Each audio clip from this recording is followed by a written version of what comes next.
各位乡亲，大家好，我是廖弟。今仔日搁要来甲大家讲笑话，如果嘛准备啊，咱就开始。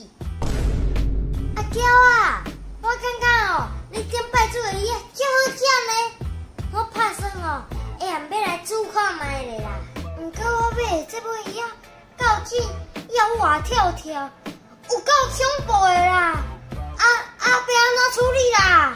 我带你教啦。你先把鱼啊讲分去，然后才甲来去别来。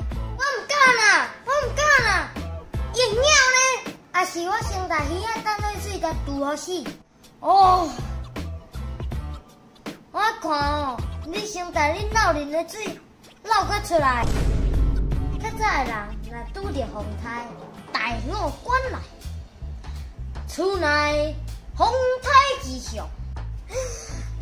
我无想要死啦！即摆的人若拄着风台，哈，搁去烧汤圆就无风台教呢。baby， 你去洗我好无？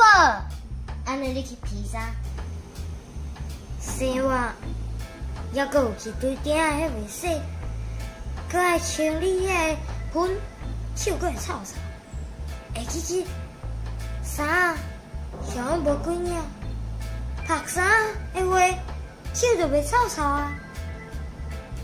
影到这结束，恁若介这水影片，请分享出去，顺刷点来看，别一点妹，你来把暗时来点准时好播影片，刷。